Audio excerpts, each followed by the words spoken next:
This story contains elements of mystery and suspense that might be unsettling for young readers.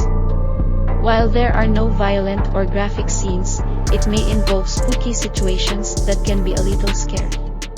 We encourage kids to read it with a parent or guardian nearby, especially if they are sensitive to ghostly themes or easily frightened. Remember, it's all just make-believe. Rachel had always taken pride in her home, a charming old Victorian house nestled at the edge of town. It had character. The intricate woodwork, high ceilings and stained glass windows whispered stories of a bygone era. Yet, beneath the charm, the house held secrets that were slowly gnawing at Rachel's sense of security. It started subtly. At first, she brushed it off as an oversight, a simple mistake. After all, everyone forgets to lock the door now and then.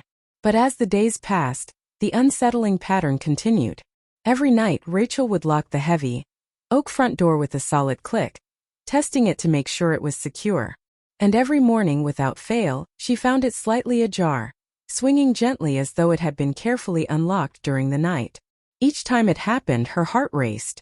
She told herself it was nothing, perhaps a draft, perhaps the old house's creaky bones, but she couldn't shake the gnawing feeling that something wasn't right. Friends shrugged it off, saying old houses had quirks, but Rachel couldn't ignore the growing unease that settled over her like a shadow. After weeks of waking up to the open door, she decided to take action. She changed the locks, installed deadbolts, and checked them religiously before going to bed. Still, the door crept open. Desperate for an explanation, Rachel considered every possibility. A faulty mechanism, someone playing a prank, or perhaps sleepwalking, though she'd never experienced it before. Her anxiety escalated. She began waking up in the middle of the night, creeping downstairs to check the door, only to find it locked securely. But come morning, there it was again, slightly ajar, as though beckoning her to step outside.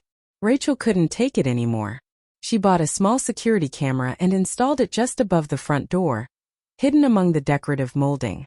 If something or someone was behind this, she was determined to catch them. That night, she locked the door, ensuring the deadbolt slid firmly into place. With a deep breath, she went to bed, half expecting the door to be open again by dawn. The next morning, her heart raced as she approached the front hallway. She stopped dead in her tracks. The door was open, just as it had been every day. But now she had the camera footage. She rushed to her laptop, hands trembling, and pulled up the video.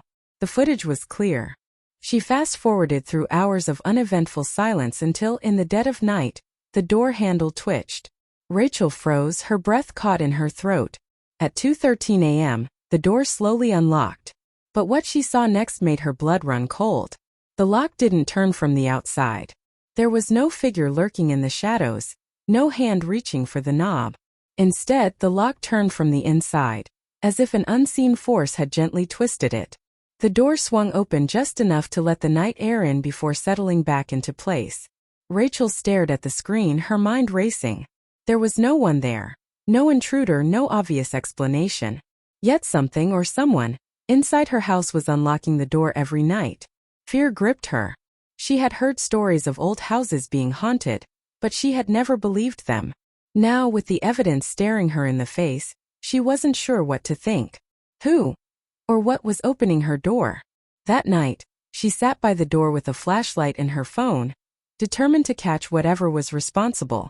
The hours dragged on, but as the clock ticked closer to 2 a.m., her heart pounded in her chest. Suddenly, the lock clicked.